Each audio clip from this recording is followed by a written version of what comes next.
Ouviremos as palavras da senhorita Ana Carolina Rocha. Bom dia a todos. Primeiramente, agradeço a Maria Helena e o Dr. Samuel, em nome de todos que estão aqui, por essa organização desse evento. É uma alegria estar aqui mais uma vez, participando, poder representar nós, pessoas com doenças raras, e principalmente pessoas com epidermólise bulhosa. E eu acho que a gente está fazendo esse seminário num momento muito emblemático, porque, embora nem todas as pessoas com epidermólise bulhosa sejam pessoas com deficiência, a gente tem que pensar que nós estamos num momento em que a gente está discutindo a educação inclusiva, em que as pessoas com deficiência e, por consequência, algumas pessoas com doenças raras estão querendo que elas sejam segregadas da nossa sociedade, do nosso convívio escolar. E também estamos no momento de Paralimpíadas, que mostra que, sim, pessoas que têm corpos diversos, elas podem ser atletas de alto rendimento. Não somos heróis, também não somos coitados. Nós somos pessoas que, a partir do momento que nós temos o apoio para que desenvolvamos as nossas habilidades, a gente tem uma jornada longa e próspera pela frente. Mas, para que a gente possa desenvolver as nossas habilidades, além da questão da educação adequada, a gente tem também a questão do suporte da área de saúde. Sem esse suporte da área de saúde, a gente não consegue ter a qualidade de vida necessária para que a gente possa avançar nessas outras áreas da nossa vida. Porque nós somos só pessoas e que queremos, como qualquer outras pessoas, ter casa, ter família, pagar boletos, ir no supermercado fazer as compras do mês e por aí vai. Não somos nem melhores nem piores do que ninguém, mas nós queremos ter a possibilidade, a dignidade de termos uma vida, na medida do nosso possível, o mais semelhante possível das pessoas que se chamam normais. Porque o normal, na verdade, ele não existe. Todas as pessoas são diferentes. Nesse momento, convido a senhorita Ana Carolina Rocha para falar sobre saúde mental e ativismo.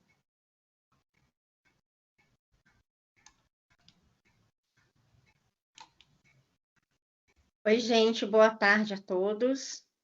É uma alegria estar aqui com vocês e poder estar mais uma vez participando desse seminário.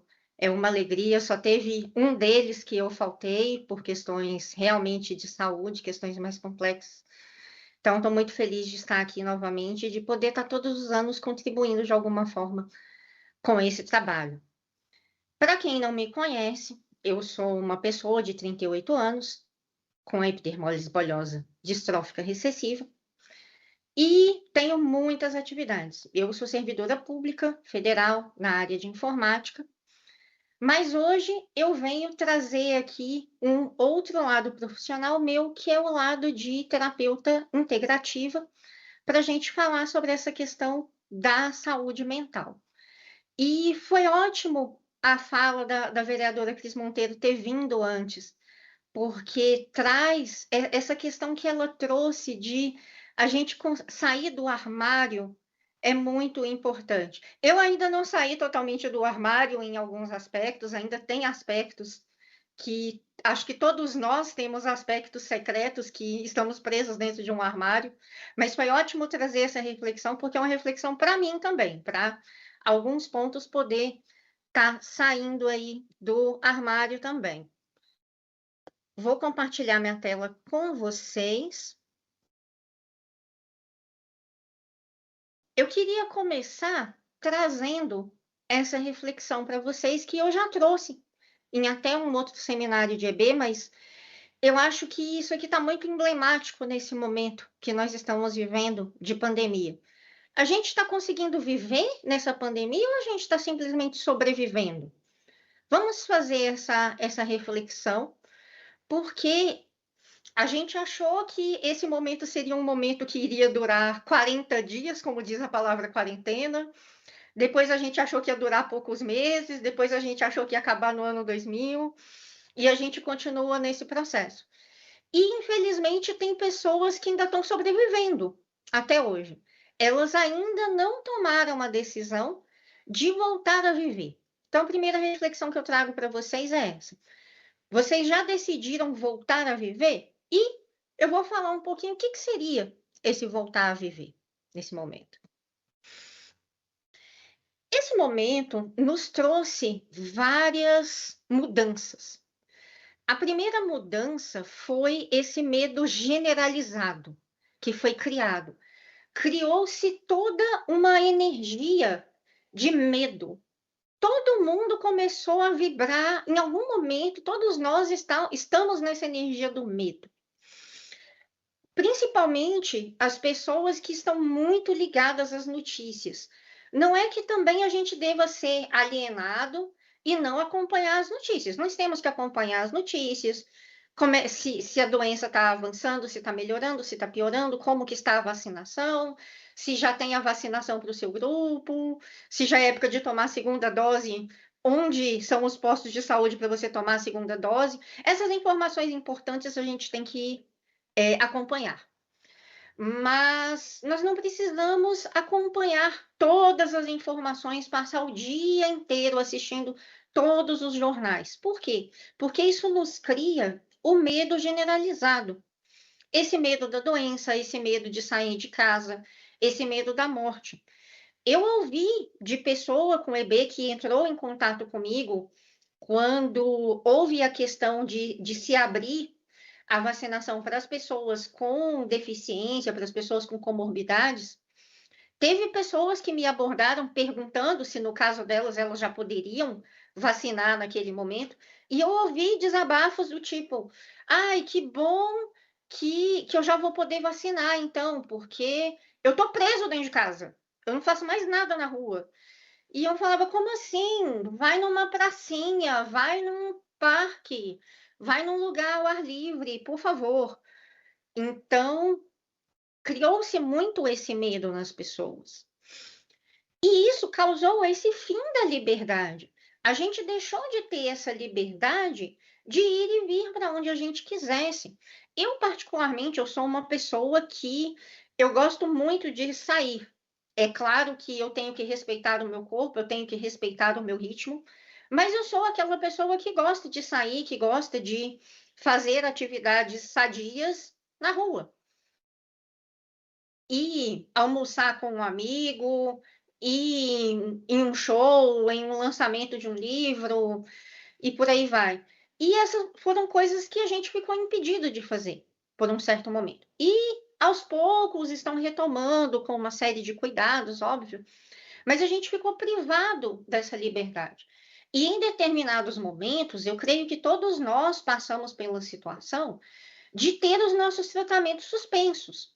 Eu estou em Brasília, para quem não sabe, faço acompanhamento aqui no Hospital Universitário de Brasília, e nesse período nós tivemos 3 interrupções no serviço ambulatorial.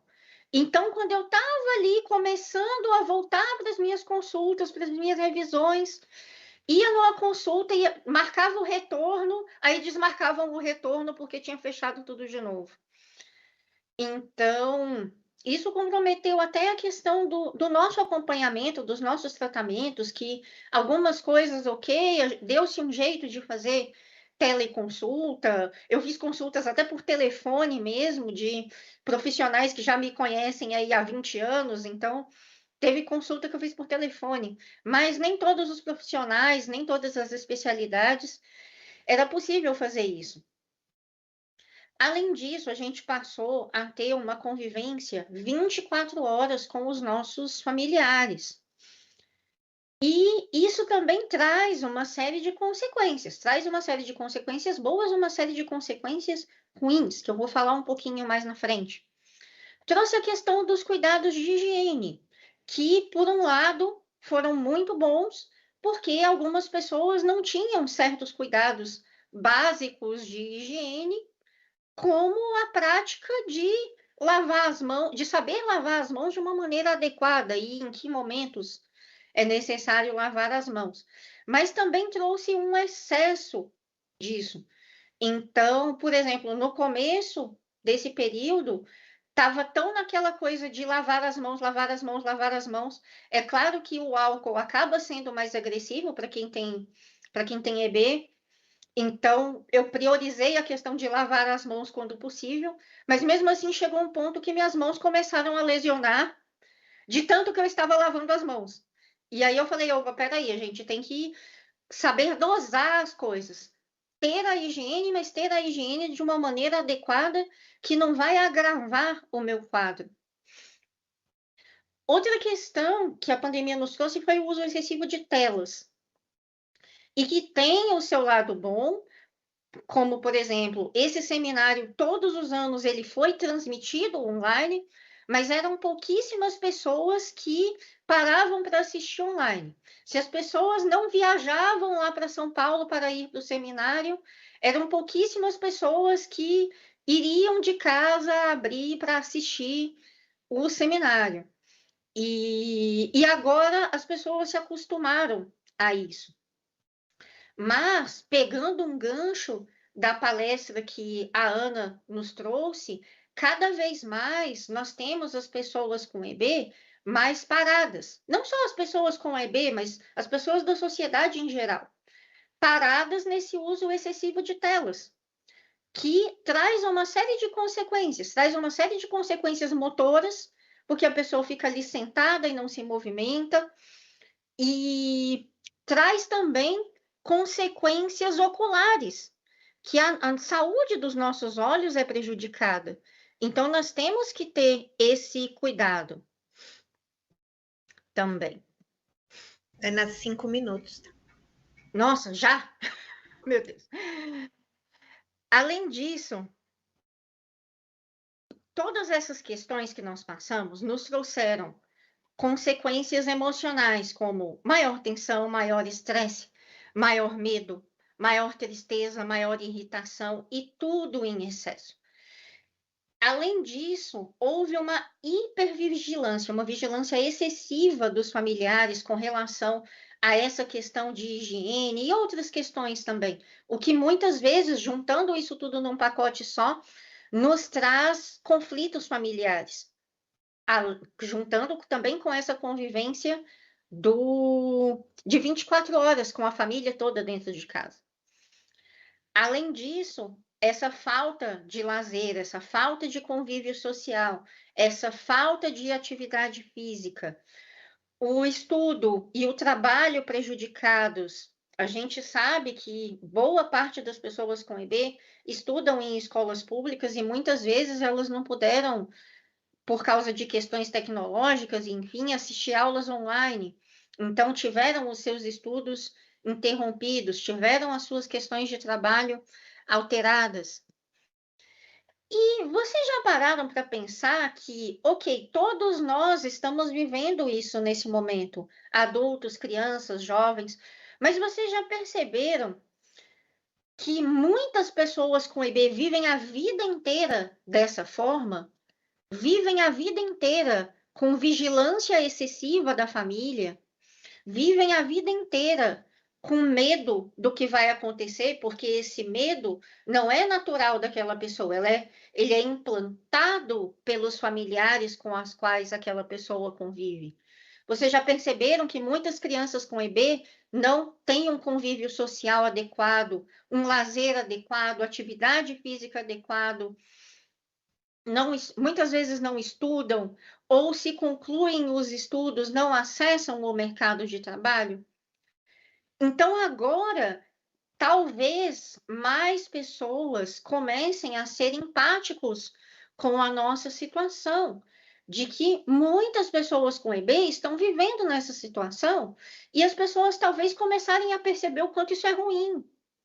E talvez começarem a perceber que, da mesma maneira que é ruim para mim, é ruim para as pessoas com EB. Então, nós precisamos ter acesso a todas essas coisas que outras pessoas têm quando elas estavam vivendo lá no nosso normal antigo. Porque nós teremos aí um normal diferente daqui para frente. E o que a gente pode trazer de questões práticas para a gente começar a viver ao invés de sobreviver, começar a sair desse nosso armário, como disse a Cris Monteiro? Primeira coisa, sair de casa. E vocês vão me falar, Ana, mas no momento desse nós vamos sair de casa. Eu não tomei a vacina, eu tomei a primeira dose da vacina, só ainda não estou totalmente imunizado. E aí? Sim, nós precisamos sair de casa. Sair de casa não quer dizer que você vai para aglomeração. Sair de casa significa que você vai num parque que estiver perto da sua casa, que você vai fazer um banho de sol no gramado do lado da sua casa, que você vai fazer um piquenique com a sua amiga no gramado do lado do prédio dela, que você vai procurar essas formas de estar ao ar livre também. Para fazermos contraponto com essa questão das telas e para a gente propiciar todo esse desenvolvimento do corpo e essa manutenção do nosso corpo para que não nos cause atrofias ao término desse período. A gente incentivar todas essas atividades de brincadeiras, de alongamento, de exercícios com o próprio corpo, a fisioterapia. Então, nesse período, eu tive a sorte de poder ter uma parte da minha, estou tendo uma parte da minha fisioterapia home care e uma parte no hospital. A parte do hospital foi suspensa, mas eu pude permanecer com ela home care. E a musculação para a gente fortalecer toda essa parte muscular para que a gente tenha maior mobilidade, podermos caminhar melhor com mais independência. Mas, Ana, como é que a gente vai fazer musculação no momento desse? Gente, eu tenho aqui do lado da minha cama meu kit de caneleiras de vários pesos e que comprei pela internet e vou utilizando-as dentro de casa com a fisioterapeuta e não é o ideal. Adoraria poder voltar para a academia, mas ainda não é o momento. Mas estou fazendo os meus exercícios de musculação em casa. Então, sim, é possível para todos. Não deixem, por favor, não deixem de ir para as consultas de rotina de vocês. Não deixem de marcar os retornos, a não ser que, ok, suspendeu o atendimento lá na unidade, no hospital que você frequenta. Mas aí depois, fique de olho para, se o atendimento voltar, já correr para marcar o seu retorno e continuar o seu acompanhamento. A gente não pode deixar que a EB se agrave por não estarmos fazendo o nosso acompanhamento adequadamente. E também a gente precisa de atividades de relaxamento, saindo dessas telas.